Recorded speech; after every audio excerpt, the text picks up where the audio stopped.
السلام علیکم ورحمۃ اللہ وبرکاتہ۔ الصلاۃ والسلام علیک یا رسول اللہ وعلی آلک و اصحابک یا حبیب اللہ۔ ایک مرتبہ پھر آپ کو شمع دین چینل پر خوش آمدید کہتے ہیں۔ ہمارے چینل کو سبسکرائب کریں تاکہ ہر آنے والی ویڈیو کا نوٹیفیکیشن آپ تک پہنچ سکے۔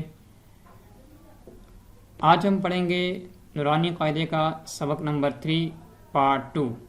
پارٹ 1 کے اندر ہم نے قواعد پڑھے تھے اور انہی قواعد کا اجرا انشاءاللہ پارٹ 2 کے اندر ہوگا۔ تو چلیں ہم سٹارٹ کرتے ہیں اپنا لیسن۔ اعوذ باللہ من الشیطان الرجیم، بسم اللہ الرحمن الرحیم۔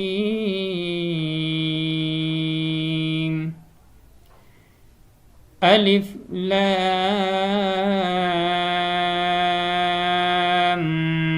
میم۔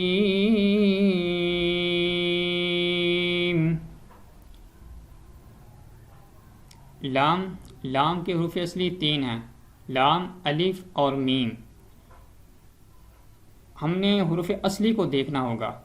لام کے حروف اصلی 3 ہیں، آخر پہ ہے میم۔ لام کا میم اور اس کے بعد پھر ایک اور میم ساکن، لام کا میم ساکن اور اس کے بعد پھر ایک اور میم آ گئی۔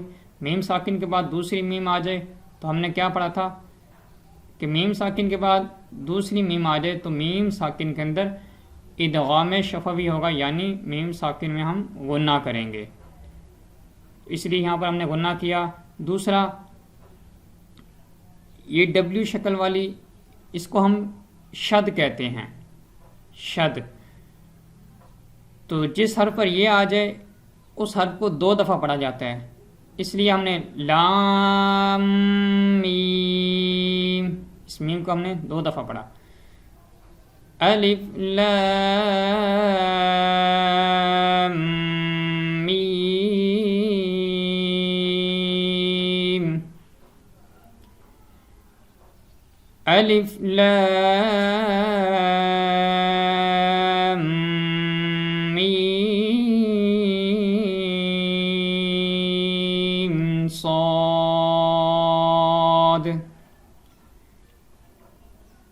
لام کے حروف اصلی 3، آخر پہ لام کا میم اور اس کے بعد پھر ایک اور میم، تو یہاں بھی ادغام شفوی ہوگا، غنہ کریں گے۔ اس کے بعد میم کے حروف اصلی 3 ہیں، میم، یا اور میم ساکن، اس کے بعد حرف با اور میم کے علاوہ میں سے صاد آیا، تو ہم نے قاعدہ پڑھا تھا کہ میم ساکن کے بعد حرف با اور میم کے علاوہ کوئی حرف آ جائے تو اس کے اندر اظہار شفوی ہوگا، یعنی ہم غنہ نہیں کریں گے۔ الف لام میم صاد، الف لام را، یہاں میم ساکن اور اس کے بعد پھر را، یہاں بھی اظہار شفوی ہوگا۔ لام کے حروف اصلی 3 ہیں، آخر پہ لام، الف اور میم، آخر پہ میم آ رہا ہے، اس کے بعد را، تو یہاں بھی اظہار شفوی ہوگا، یعنی غنہ نہیں کریں گے۔ الف لام را، الف لام میم را، یہاں بھی لام کے حروف اصلی 3، میم ساکن، اس کے بعد پھر دوسری میم آ گئی، تو میم ساکن کے بعد دوسری میم آ جائے تو میم ساکن کے اندر ادغام شفوی ہوگا، اور اس کے بعد میم کے بھی حروف اصلی 3، میم، یا اور میم، تو آخر پہ میم ساکن کے بعد را آ رہا ہے، اس لیے یہاں اظہار شفوی ہوگا، حرف با اور میم کے علاوہ حرف آ رہا ہے، تو اس لیے یہاں ہم غنہ نہیں کریں گے۔ الف لام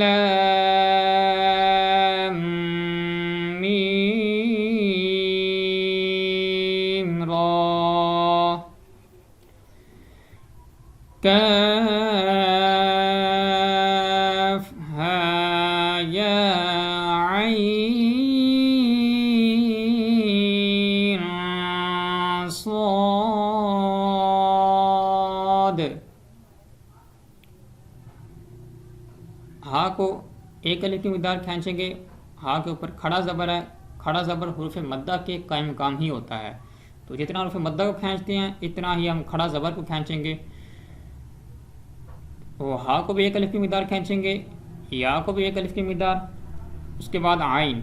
عین کے حروف اصلی 3 ہیں، عین، یا اور نون.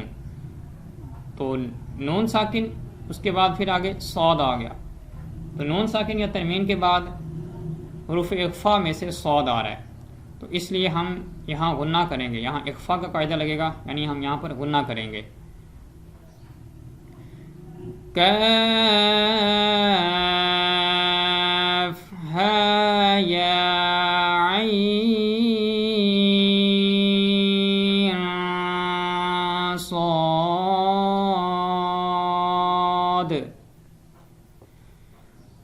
طه، دونوں کو ایک الف کی مقدار ہم کھینچیں گے. طه طاسیم میم. یہاں بھی ہم غنہ کریں گے. نون ساکن کے بعد میم آ رہا ہے، تو ہم نے قاعدہ پڑھا ہے کہ نون ساکن کے بعد حروف یرملون میں سے کوئی حرف آ جائے تو ہم وہاں غنہ کریں گے.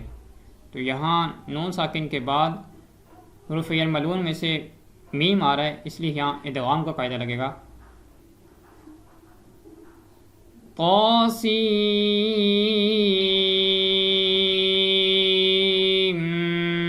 میم.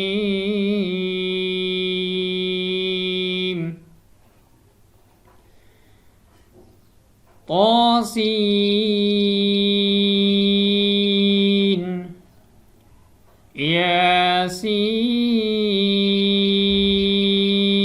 یاسین صاد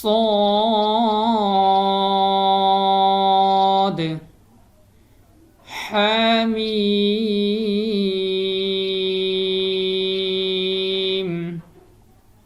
حمیم عین سین قاف. یہاں عین کی حروف اصلی 3، عین، یا اور نون. تو نون ساکن، اس کے بعد حروف اخفا میں سے سین آ رہا ہے، تو یہاں اخفا کا قاعدہ لگے گا، یعنی غنہ کریں گے. اس کے بعد سین کے بھی حروف اصلی 3، سین، یا اور نون. تو نون ساکن، اس کے بعد پھر قاف آ رہا ہے، تو یہاں بھی اخفا کا قاعدہ لگ رہا ہے، اس لیے یہاں بھی ہم غنہ کریں گے. اور مدات کو کتنا کھینچیں گے یہ انشاءاللہ ہم سبق نمبر 16 کے اندر یہ پڑھیں گے کہ مدات کی قسمیں کتنی ہیں اور ان کو کتنا کھینچتے ہیں. یہ انشاءاللہ ہم لیسن نمبر 16 کے اندر تفصیل کے ساتھ پڑھیں گے. حمیم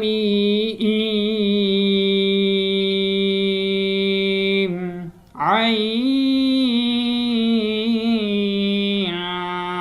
سین قاف. قاف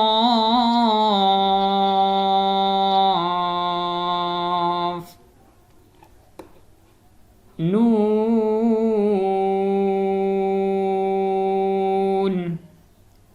میں امید کرتا ہوں کہ آپ کو آج کا یہ ہمارا لیسن سمجھ آ گئی ہوگی. اس کے اندر بے شمار قواعد ہیں، تو اس کے لیے جو اس سے پہلی والی ویڈیو ہے لیسن نمبر 3 پارٹ 1، اس کو ضرور دیکھیے گا، پھر ان قواعد کی اور ان حروف کی انشاءاللہ سمجھ آئے گی. تو نیکسٹ ویڈیو کے ساتھ انشاءاللہ حاضر ہوں گے. السلام علیکم ورحمۃ اللہ وبرکاتہ.